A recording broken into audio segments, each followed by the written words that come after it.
Okay, my version of the end times is that we are in the end times, but it does not have to be the revelatory kind in which things kill tons and tons of people. But we are certainly going to have deaths by earth changes. Because as consciousness changes in the earth, it also changes because earth is consciousness and earth is a divine being. And the reason why we're here is because earth is here. So, surprise, you're a flea on her body in human form. And so I'm going to cling to her as we go back to the pleroma to get away from this sun, to go to our central sun. I think we're supposed to leave the solar system. I'm going to cling. I'm going to cling to the mother like I'm an opossum. This is disclosure day 4, and I'm discussing the real disclosure. And also I will like to discuss the biblical idea that the fallen angels, the aliens, okay. What was my big criticism? Criticism number 1 that I had for Disclosure of the movie. Criticism number 1. They got the aliens wrong. They got the grays wrong. And they only represented one type. Okay? I mean, just those bubble-headed, aborted-looking things, of which there are different types, and the grays that are in cahoots with the government, and that they showed the grays as only being beneficent. They're malevolent, most of them, okay? They're not that, they're, a lot of them, they're cyborgs. So the movie Disclosure is showing, and that was the criticism, that the grays are shown as good. Innocent little ETs here to get samples as they explore the universe. What happens if they're interdimensional drones operated by interdimensional consciousness that doesn't have a physical body? It's on the ether. It's possible. So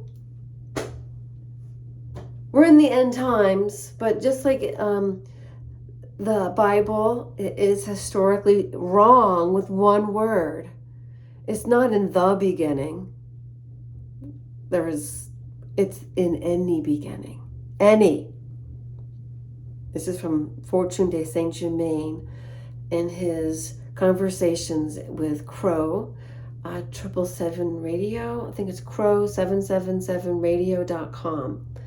And you can go to his website and in the search bar type in Fortune, like as in good, Saint Germain, and he will come up and all of his episodes will come up. But on one of them, he gave that information. So I resonate with his teachings as if I have been here before. And the fact of the matter is I've had so many metaphysical experiences and my own heightened spiritual experience. My HSE made it so I didn't have to have a near-death experience or all those medical bills. Instead, I had a heightened spiritual experience and reached nirvana, or the place of all-knowingness, of contentment totally. Like, oh, yeah, this world's a cinch. You just felt this, I have always been, have always will be, will continue to be. It was bliss, love, joy. It was velvety. It had more light. I felt more light. I felt radiant. I felt glowing. I felt just so good. And it's syrupy. And I can get back to that. And I love to do that in my meditations and my dance. I will remember that moment. And in that knowingness, I knew that I was part of God, as if I was a God spark. Now, God, that word is not liked to be used by certain people, and I respect their choice not to use it, but I choose not to believe their belief that even using those letters together and sounding that sound goes to the demiurge and the false one. The false one, God with a little g, that said, I shall have no other before me. So I was raised in a Christian church, and I went to Sunday school every Sunday, and I had an awakening when I was in between Brownies and Girl Scouts. And I believe I was in Girl Scout age, and I went for the first year, so I must have been around 5th grade. Maybe I was in, 5th grade. And I chose to take Jesus into my heart after the Pioneer Girl meeting. And I went there with my friend Michelle. I went for the cookies, and I found Christ instead. So I went, and they had cookies, and the meeting was boring. It was just going to be more sitting around, and the cookies weren't so good that I had to come back for more. I mean, the one thing my mother could do well was make cookies. So, not that she didn't have any other skills, but that one was a standout. So, when I meditated with the woman after everybody, there were other people still about. You could hear the small din of voices through the closed door. So she was at a desk, and I was in a chair across from the desk. And she said, I invite you to close your eyes, and I did. And she said, I'd like you to put your hands on your heart, and I did.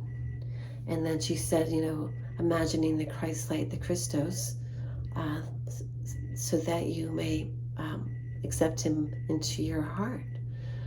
And he came through the crown.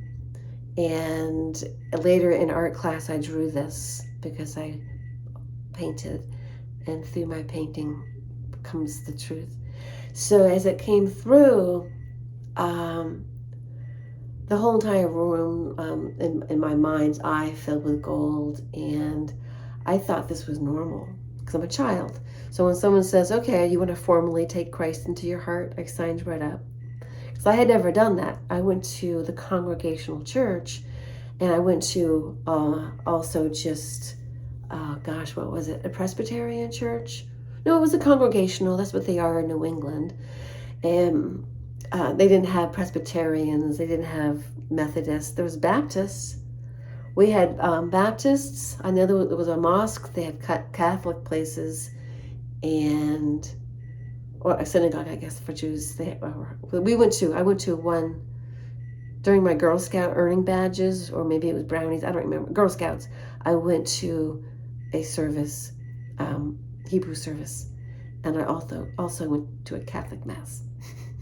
I was getting my world religion.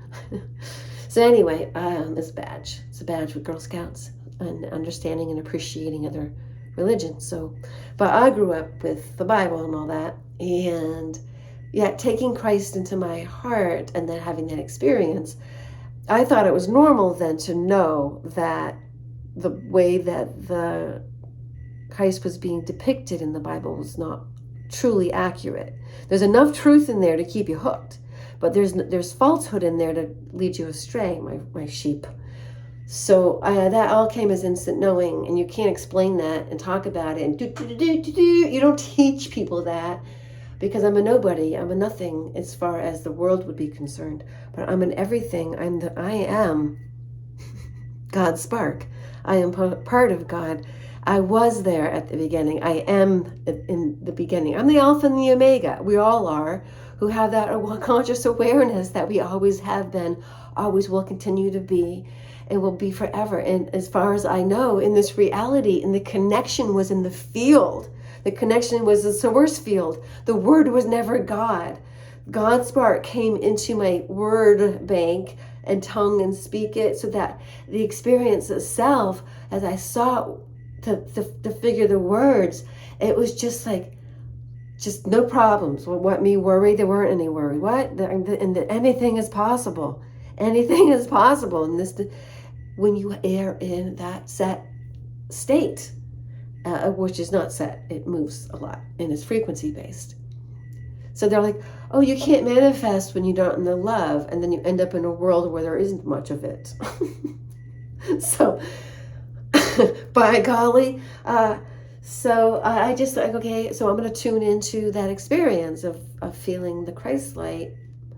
It was so funny. I went home and I told my mother, who didn't really understand. She never listened to me, so her poo-pooing me didn't like, no, my mother doesn't believe me, because she'd never believed anything I said to her.